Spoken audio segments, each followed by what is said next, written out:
شفت الشاب ده مراته عملت معاه ايه وهو مسافر بره؟ شوف كده. مساء الخير يا جماعة أنا بتكلم عن الناس اللي بتقول إن الراجل مش كويس والست أهم من الراجل، وإن الستات هي اللي مظلومة. أنا جاي أحكي لكم على موقف أنا نفسي اتعرضت له. الموقف ده بيتلخص في كلمتين: أنا راجل مغترب وعايش بره مصر. راجل مغترب وبقالي سنتين متغرب. سافرت علشان طبعا أقضي حياة بيتي واحتياجات مراتي واحتياجاتي، وما خلهمش محتاجين أي حاجة. فجأة اكتشفت بعد ما أنا سافرت كل حاجه اتغيرت. المفروض ان انا ما اعرفش اي حاجه عن البيت. الزوجه اللي عايشه في بيت الزوجيه خدت بعضها ونزلت راحت مكان تاني انا ما اعرفوش.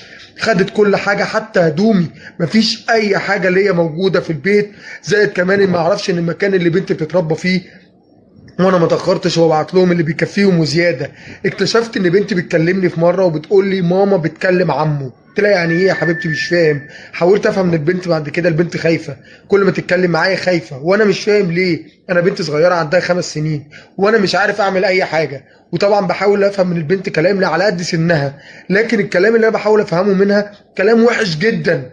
اكتشفت بعد كده ان الزوجه دي اساسا راحت طلقت نفسها بنفسها وانا ما اعرفش اي حاجه.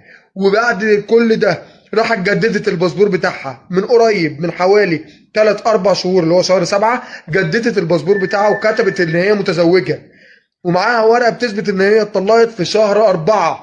اتطلقت من نفسها. انا ما طلقتش، ما فيش اي حاجه حصلت. طبعا كل ده انا ما كنتش اعرفه. لما كشفت على السيستم وعرفت كل ده قدمت استئناف، ودلوقتي الاستئناف ماشيين في الفتره بتاعته.